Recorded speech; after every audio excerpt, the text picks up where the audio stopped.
الحمد لله رب العالمين، وصلى الله وسلم وبارك على نبينا محمد وعلى آله وصحبه أجمعين. أما بعد، leo ni tarehe 29 mwezi huu mtukufu Shahrullahi al-Muharram mwaka 1448 Hijria, sawa na tarehe 14 ya mwezi wa 7 mwaka 2026 Miladia.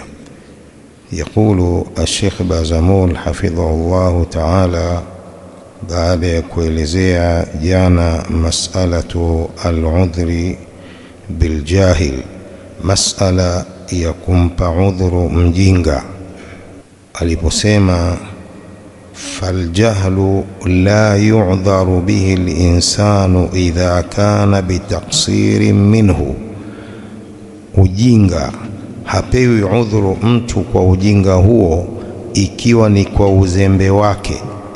Amma idha kana aljahlu bighairi taqsirin minhu, ama ukiwa ujinga ni bila uzembe wake, kal insani yakunu fi baladin la yujadu ladayhi ulamau, kama mtu akiwa katika mji ambao hakuna maulama, wala yujadu ladayhi tullabu ilmin, wala hakuna katika mji huo wanafunzi.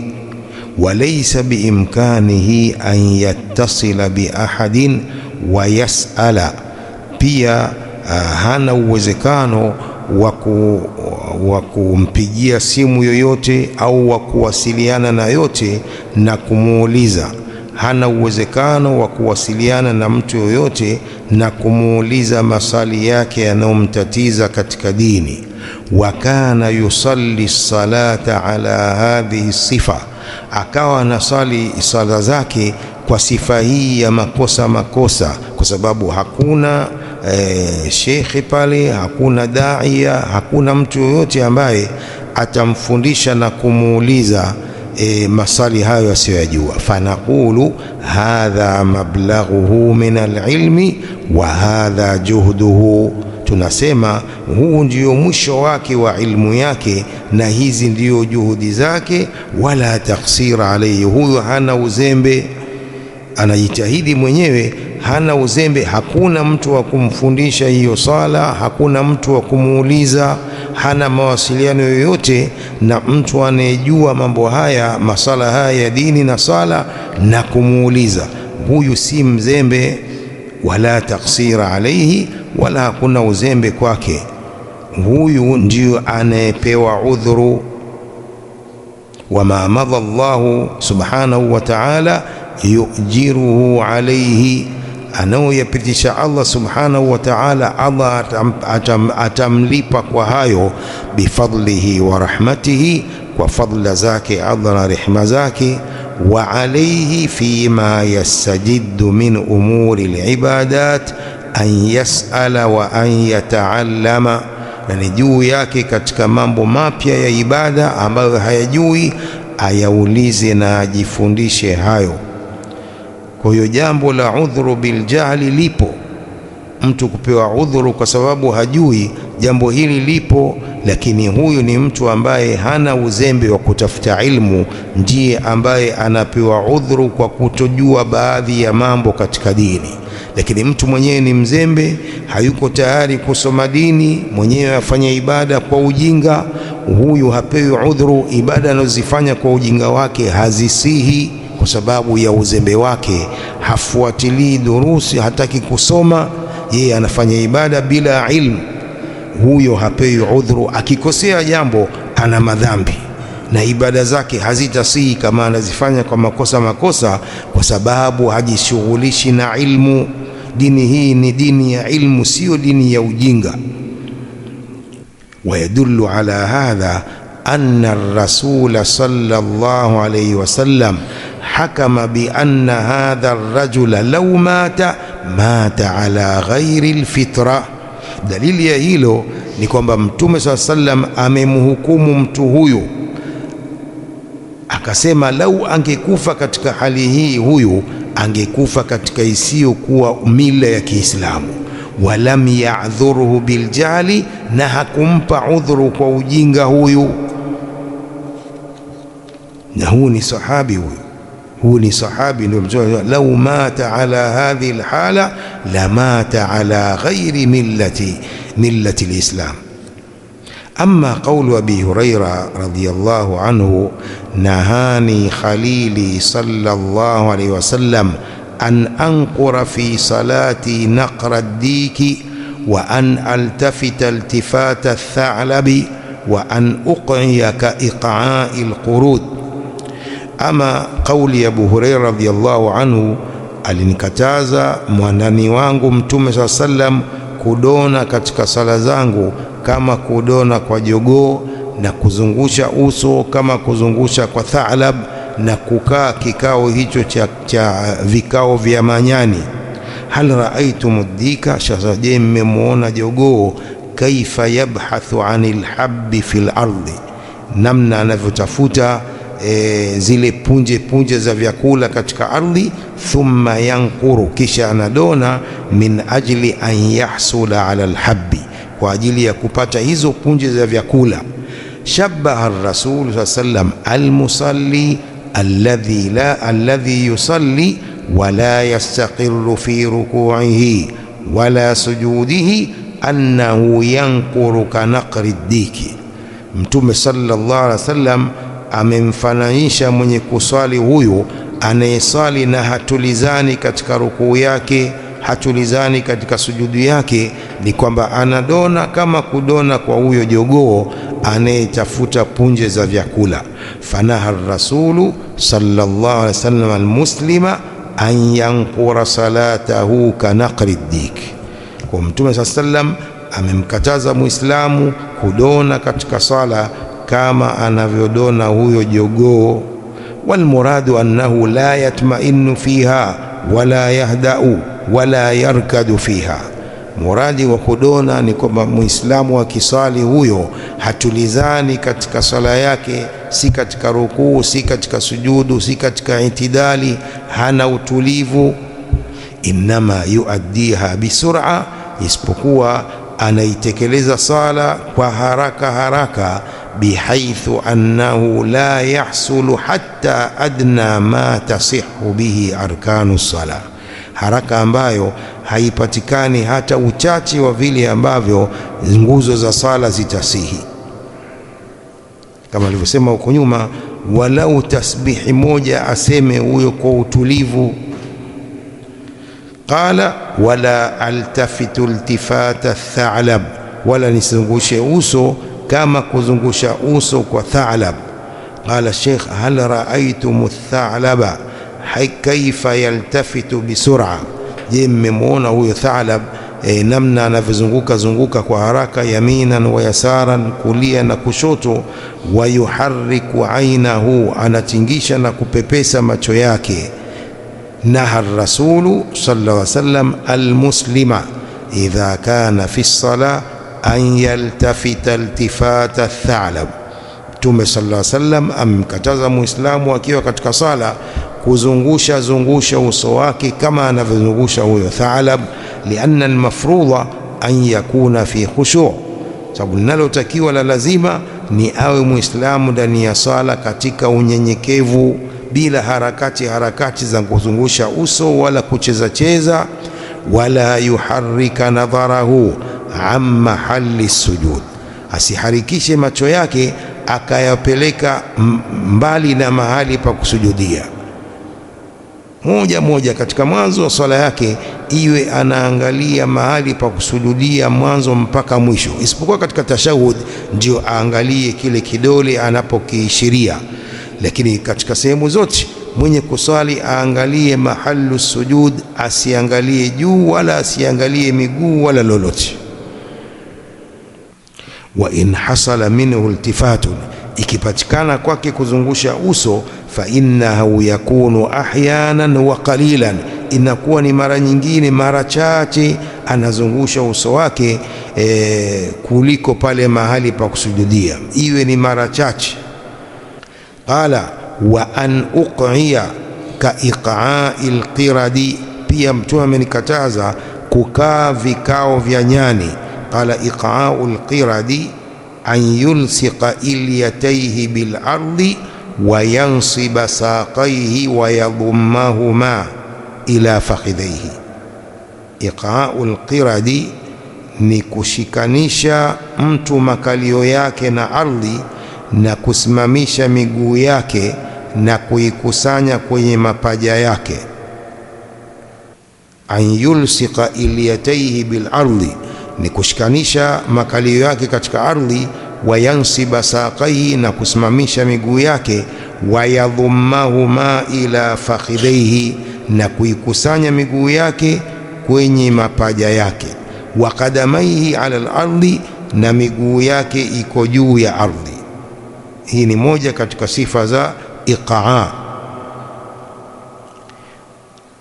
Qala kahayati al-kalbi lamma yajlis wa yarfa'u yadayhi, kama sifa ya jibwa anavyokaa na kuinua miguu yake, kama sifa ya jibwa vile anavyokaa na kuinua miguu yake. Hiyo ndio hii sampuli ya kwanza ya iqaa.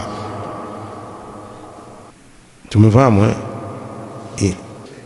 Aiwa, basi miguu isimamishe hivi na uilete kidogo kwenye hadha huwa, hii ndio iqaa. Haitakiwi katika swala. Hiyo ni aina nyingine itakuja hapa. Hiyo ni sifa nyingine ya iqaa. Hii ni sifa moja. Qala walahu sifatun thania, kikao hicho kina namna ya pili. An yadha saqaihi wa rukbatayhi ala al-ardi, ni kuweka miguu yake na magoti yake juu ya ardhi. Wa yufdhiya biilyatayhi bainahuma ila al-ardi, na kunyoosha makalio yake baina ya miguu kwenye ardhi. Sifa ya pili. Aiwa, unaona hii makalio yako katika ardhi, halafu mguu ameitanua hivi. Unaelewa? Hii ni kinyume cha ile ya kwanza. Si kukalia miguu, usikalie visigino, makalio yako chini kabisa katika ardhi. Hadha huwa. Hii pia haitakiwi. Iko nyingine. Qala wa hunaka sifatun thalitha, na kuna sampuli ya tatu. Wa hiya yadha'u saqaihi ala al-ardi, ni kuweka miguu yake juu ya ardhi. Wa yansibu qadamaihi wa yajlisu ala ka'baihi, na kusimamisha miguu yake na kukalia visigino vyake. Ile ulioisema wewe hiyo hii ambayo hii ni sunna katika hii pia ni iqaa, imekatazwa, isipokuwa katika ile kikao baina sajdataini. Ukisujudu mara ya kwanza, ukirudi unakaa hivi, alafu unasujudu tena, pale tu ndio ni sunna, vinginevyo inakatazwa pia kikao hicho. Qala fatahsulu anna liiqaa lahu sifatun, kwa inapatikana kwamba hii kikao hiki kina sifa nyingi. Asifatul ula iqaa'un ka iqaa'il kalbi wal qiradi, ni kikao hicho kama kikao cha mbwa na nyani. An yansiba almar'u saqaihi wa yulsiqa ilyatayhi bil ardi, ni mtu kusimamisha miguu yake na kushikanisha makalio yake katika ardhi. Watakunu hadhihi sifa inda ar-raf'i min as-sujudi ila al-qiyam, sifa hii inakuwa wakati wa kuinuka kutoka katika kusujudu kwenda katika kusimama, rakaa ya pili kwenda kwenye rakaa ya tatu, au rakaa ya kwanza kwenda kwenye rakaa ya pili. Tajlisu ala hadhihi, unakaa kikao hiki. Thumma yaqumu hadha iqa'un ka iqa'il kalbi manhiyun anhu, kwa kikao hiki pia kimekatazwa. Asifatu thania iqa'ul kalbi an takuna rukbatahu ala al-ardi wa qadamahu ala al-ardi wa yulsiqa ilyatayhi bil ardi baina saqaihi fil julusi baina as-sajdatain au fil julusi litashahudi. Kikao hicho cha jibwa ni kuweka kuwa magoti yake yako juu ya ardhi na miguu yake pia katika ardhi, na kushikanisha makalio yake katika ardhi baina ya miguu yake hiyo, katika kikao baina sajdataini, hiki pia kimekatazwa, au katika kikao kwa ajili ya tashahud, hii pia ni iqaa, ka iqaa'il kalbi, kikao kama kikao cha jibwa hiki. Asifatu thalitha an takuna rukbatahu ala al-ardi wa yabsuta saqaihi wa yansiba qadamaihi wa yada ilyataihi ala aqibaihi. Asema ni kuwa magoti yake iko juu ya ardhi na kutandika miguu yake katika ardhi na kusimamisha miguu yake na kuweka makalio yake juu ya visigino vyake. Fahadha an-naw'u yajuzu fil julusi baina sajdatayn, sampuli hii ya kikao hiki inafaa katika kukaa baina sajda mbili. Ukisujudu sujud ya mwanzo kisha ukiketi pale unakalia visigino na kusimamisha vidole vyako vya miguu, hii inajuzu. Wala yajuzu fi ghairiha min jalasati salah, lakini hakijuzu kikao hiki katika isiyokuwa hapo katika vikao vya sala, haijuzu. Katika tashahudi ya kwanza haijuzu kikao hicho, tashahudi ya mwisho, popote isipokuwa hapo peke yake. والدليل على جواز جلسة الإقعاء على القدمين, dalili ya kufaa kikao hiki kukalia hivyo visigino kwa miguu, ma jaa an Tawus yaqul, ni athari iliyokuja kutokana na Tawus anasema, qulna libni Abbas fil iqa'i ala alqadamain, tulimwambia Ibni Abbas katika kile kikao cha kukalia visigino kwa miguu, faqala hiya sunna, akasema hicho kikao hicho ni sunna. Faqulna lahu, tukamwambia, inna lanarahu jafaan birrajuli, sisi tunaona kwamba ni jafaa kwa mtu, yani ni kukerwa kwa mtu jambo hilo. Faqala Ibn Abbas radhiyallahu anhuma, bali hiya sunnatu nabiyika sallallahu alaihi wasallam, bali hicho kikao hicho ni sunna ya mtume wako sallallahu alaihi wasallam, hicho cha kukalia visigino kiki cha kukalia visigino baina sajdataini ni sunna ya mtume wako sallallahu alaihi wasallam. Akhrajahu Muslimun fi kitabi al-masajid wa mawadhi as-salah, babu jawazi al-iqa'i ala al-aqibaini.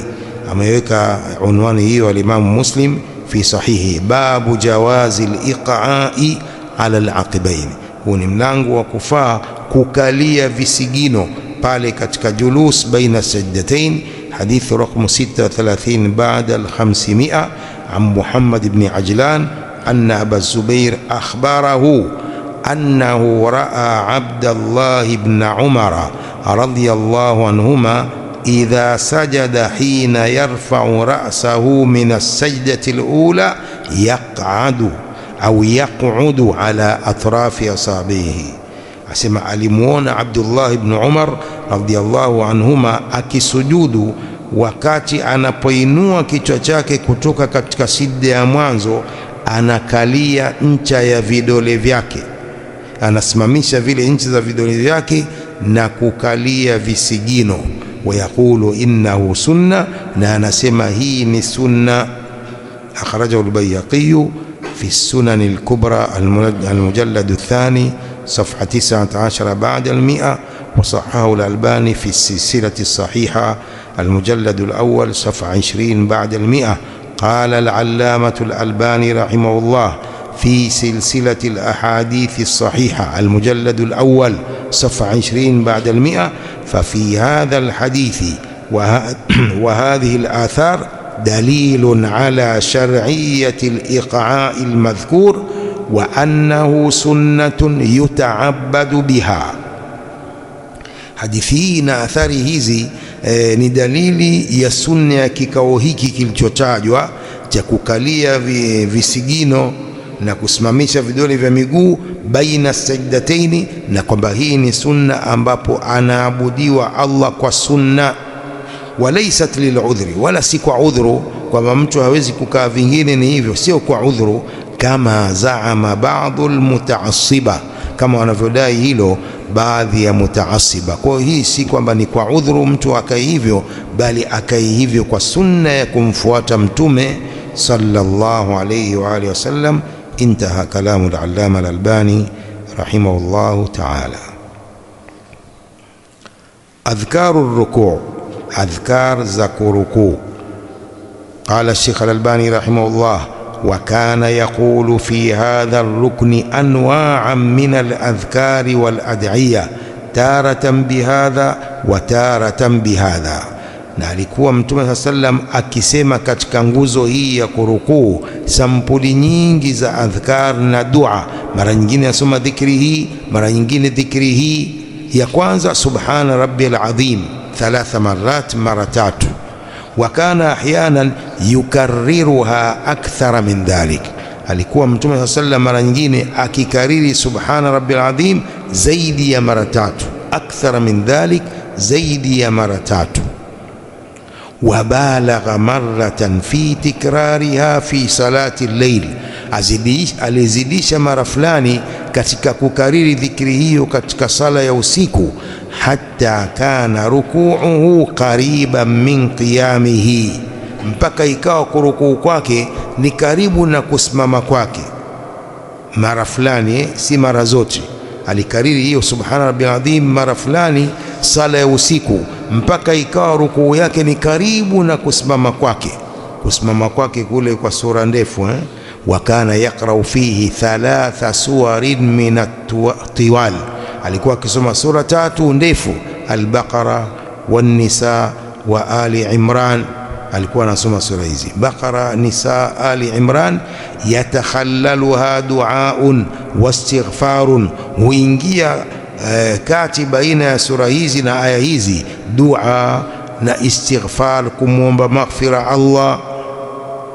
Ikija mahali pa dua Mtume anaomba dua, ikija mahali pa istighfar Mtume anaomba maghfira, kama sabaka fi salati al-layl, kama ilivyotangulia katika sala ya usiku. Pili, subhana rabbiyal azim wa bihamdihi 3. Hapa ameongeza ile wa bihamdihi 3, lakini hakufanya azu ya kitabu chochote cha sunna. 3, subuhun qudusun rabbul malaikati war-ruh, pia ni katika adhkari za rukuu. Subuhun qudusun rabbul malaikati war-ruh. وفي البخاري ومسلم سبحانك اللهم بحمدك اللهم اغفر لي، ni katika adhkari za rukuu. Subhanaka Allahumma wa bihamdik Allahumma ighfir li. Wa kana yukthiru minhu fi ruku'ihi wa sujudihi yataawwalu al-Qur'an, alikuwa Mtume sallam akikithirisha hii subhanaka Allahumma bihamdika Allahumma ighfir li, akikithirisha kusema dhikri hii katika rukuu yake na sujudu yake. Yataawwalu al-Qur'an, anaifasiri Qur'ani, hususan iliposhuka ile aya suratul Nasr, fasabbih bihamdi rabbika wastaghfirhu. Iliposhuka sura hii mwisho wa uhai wake, iliposhuka suratul Nasri, akazidisha na kukithirisha kusema katika rukuu yake na sujudi yake subhanaka Allahumma wa bihamdik Allahumma ighfirli. Ndio yataawwalu al-Qur'an, anafasiri Qur'ani aya hiyo, fasabbih bihamdi rabbika wastaghfirhu. Dhikri ya 5, Allahumma laka rak'atu wa bika amantu wa laka aslamtu anta rabbi khasha'a laka sam'i wa basari wa mukhi wa 'azmi wa fi riwaya wa 'idhami wa 'asabi wa mastaqallat bihi qadami lillahi rabbil alamin. Hii ni dhikri nyingine ya kurukuu. Allahumma laka rak'atu wa bika amantu wa laka aslamtu anta rabbi khasha'a laka sam'i wa basari wa mukhi wa 'azmi wa fi riwaya wa 'idhami wa 'asabi wa mastaqallat bihi qadami lillahi rabbil alamin.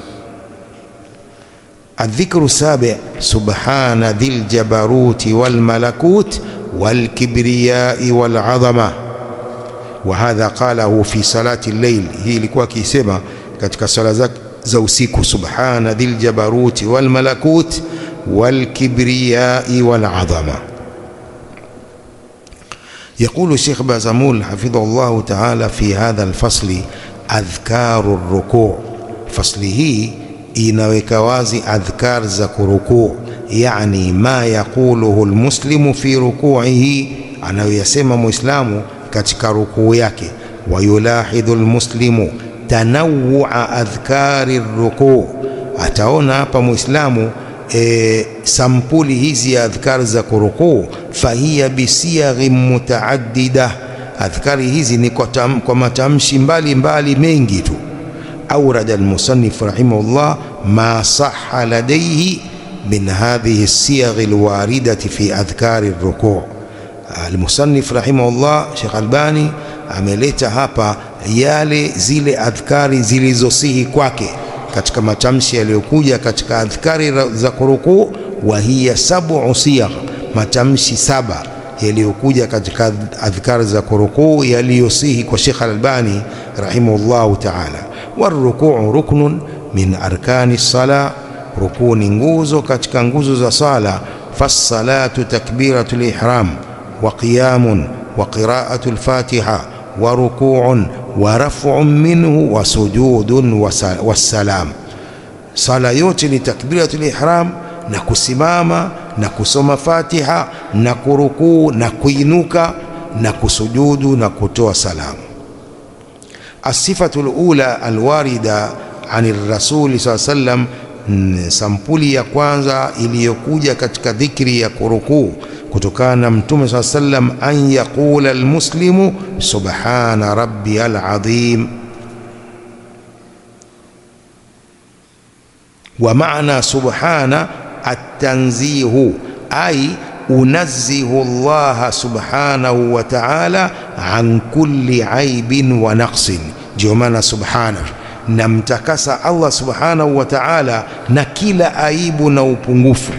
Namtakasa Allah subhanahu wa ta'ala, namtakasa na kila aibu na upungufu. Unaposema subhanallah, maana yake namtakasa Allah na kila aibu na upungufu. Subhana rabbiyal azim, namtakasa Allah mola wangu mtukufu, namtakasa na kila aibu na upungufu. Wa qawluhu sallam amma ar-ruku'u fa'azzimu fihi ar-rabba, maneno ya mtume haya, amma ar-ruku'u fa'azzimu fihi ar-rabba, ama rukuu muadhimisheni Allah katika rukuu. Maanahu ij'alu dhikra ar-ruku'i ma yakunu fihi ta'dhimu ar-rabbi, jaalieni dhikri ya kurukuu ni ile inayomuadhimisha Allah, ndio hiyo subhana rabbiyal azim. Wa afdalu siyaghi fi ta'dhimi ar-rabbi azza wa jalla ma kana sallallahu alayhi wasallam yaquluhu fi ar-ruku', bora ya matamshi ya kumuadhimisha Allah azza wa jalla ni iliyokuwa akiyasema Mtume sallallahu alayhi wasallam katika rukuu yake, min qawlihi subhana rabbiyal azim. Wa kana sallallahu alayhi wasallam yukarriru qawlahu subhana rabbiyal azim 3 marrat, alikuwa Mtume sallallahu alayhi wasallam akikariri kauli yake hii subhana rabbiyal azim mara 3. Wa fi ba'd al-ahyan kana alayhi salatu wassalam yazidu ani 3, katika mara nyingine alikuwa Mtume alayhi salatu wassalam akizidisha zaidi ya mara 3, ay yukarriruha 5 au 7 wa akthara min dhalik, ile kwa witri, idadi zile za witri, akikariri mara 5 au mara 7 au zaidi ya hapo. Yadullu ala hadha annahu thabata fil hadithi annahu sallallahu alayhi wasallam kana ahyanan yutilu ar-ruku'a hatta yakuna qariban min al-qiyam. Hii ni dalili ya kwamba Mtume sallallahu alayhi wasallam imethubutu katika hadithi kuwa alikuwa mara nyingine akirefusha kurukuu mpaka kurukuu kule kunakuwa karibu na kusimama. Fadalla dhalika annahu kana yukarriru hadhihi al-lafdha akthara min 3 marrat fi ar-ruku'. Kwa hii inafahamisha kuwa Mtume alikuwa akikariri dhikri hii zaidi ya mara 3 katika rukuu.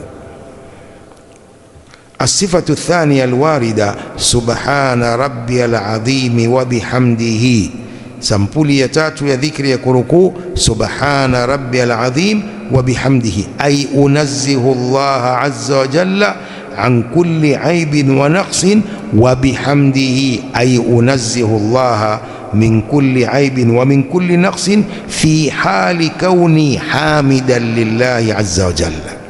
Namtakasa Allah, namtakasa Mola wangu mtukufu na kila aibu na upungufu, na pia namsifu.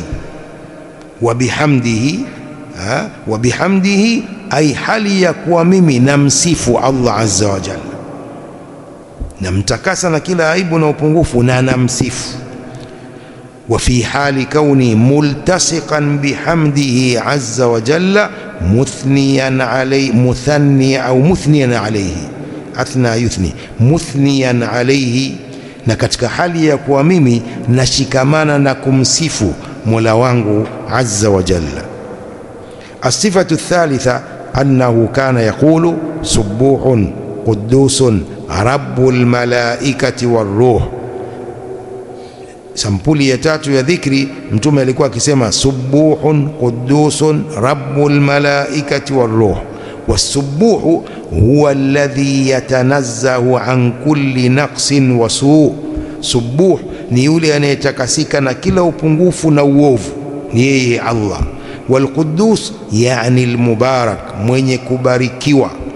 Waqila tahir, aliyetakasika, ni yeye Allah. Walardu almuqaddasa yani alardu altahiratu almubaraka. Alardu altahira almuqaddasa ni ardhi iliyotakasika na ardhi yenye kubarikiwa.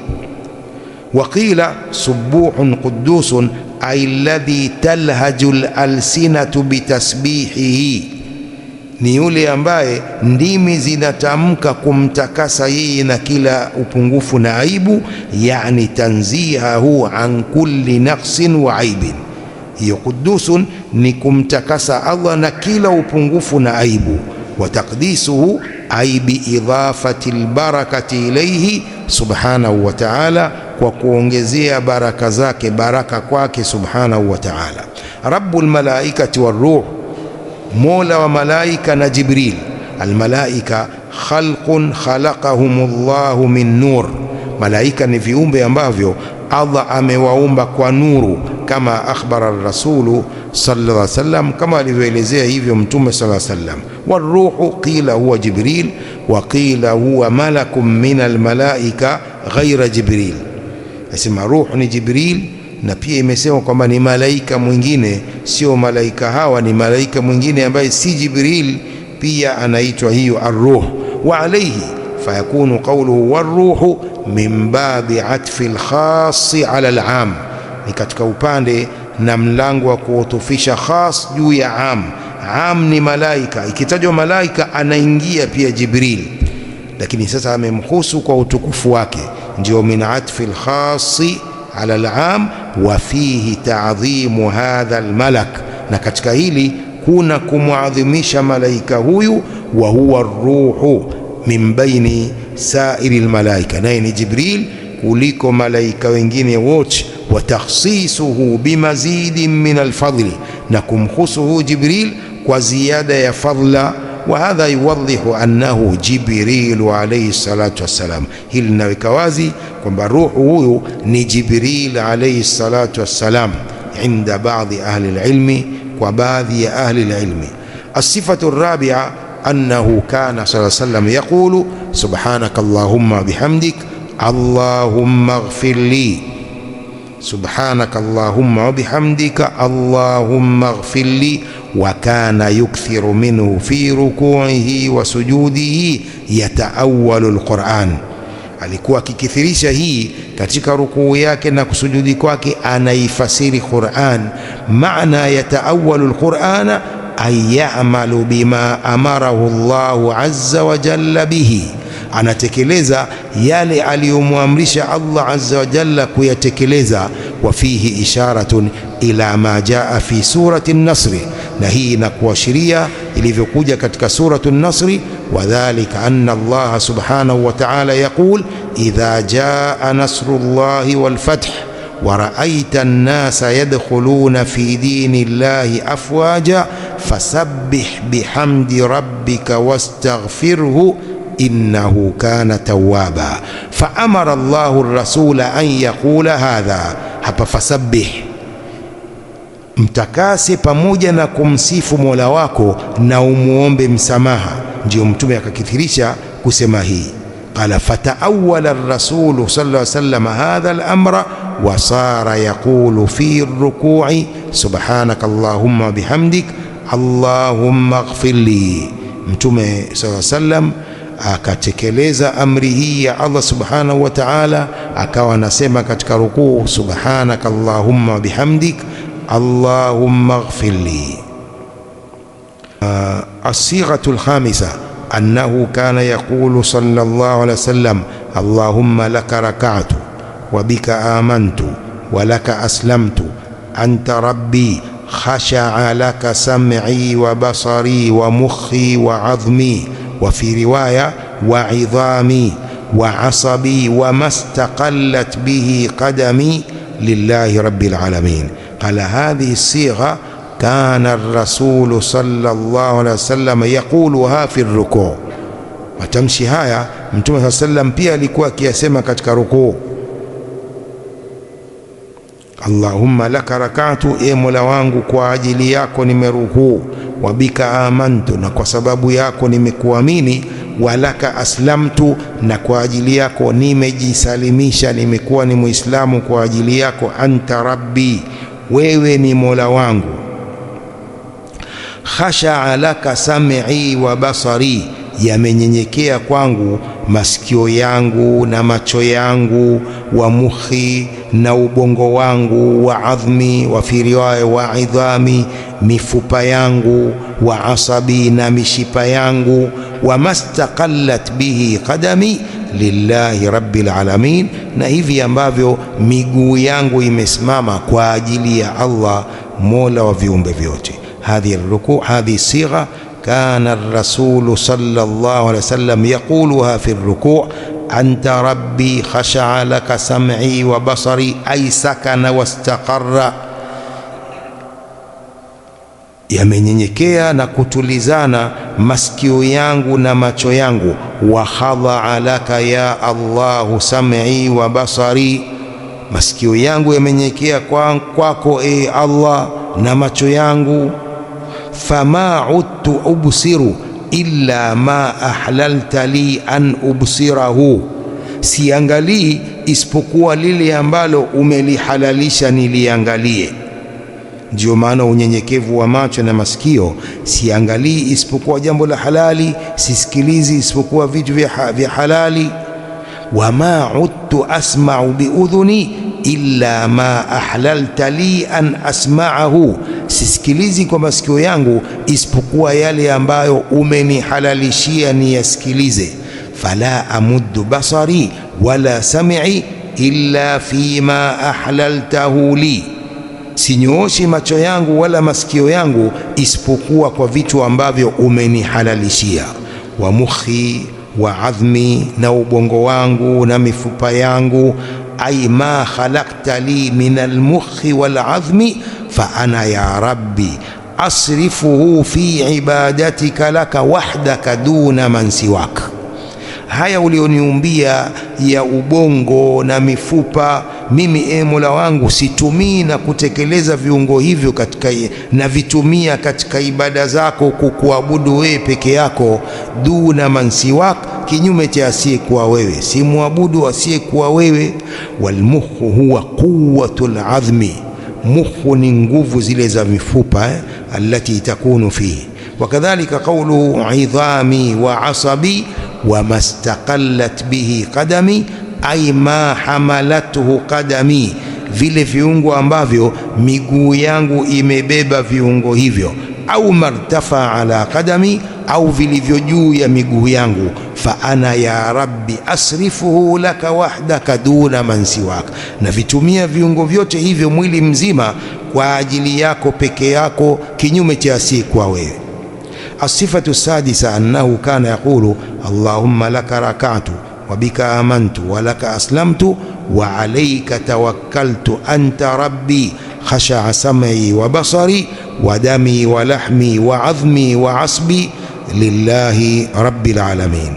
الصفة السابعة أنه كان يقول صلى الله عليه وسلم سبحان ذي الجبروت والملكوت والكبرياء والعظمة. قال الجبروت يعني القاهر، فهو سبحانه القاهر فوق عباده، ni mwenye kuwazidi waja wake. Almalakutu huwa subhanahu wa ta'ala almaliku, ndiye mwenye kumiliki viumbe vyake. Almutasarrifu fi kulli shay'in ay sahibu alqahri wattasarrufi walmaliki fi kulli shay'in walkibriyai walazama, na kibri na ukubwa na utukufu. Wa hadha qalahu sallallahu alayhi wasallam fi salati al-layl, hii mtume alikuwa akisema katika salatu al-layl hii ya mwisho hii, subhana dhil jabaruti wal malakut wal kibriyai wal azama. Wal aslu anna ma qalahu ar-rasul sallallahu alayhi wasallam fi salati an-nafila yajuzu fi salati al-fardhi. Asli ni kwamba aliyosema mtume sallallahu alayhi wasallam katika sala za sunna pia inafaa kusema katika sala za faradhi. Tumefahamu? Bado sharhi ni ndefu, naona tuiachie insha Allah wiki ijayo, tutakuja kumaliza hii sharhi ya adhkar za rukuu. نكتفي بهذا القدر والله أعلم، وصلى الله وسلم وبارك على نبينا محمد وآله وصحبه أجمعين.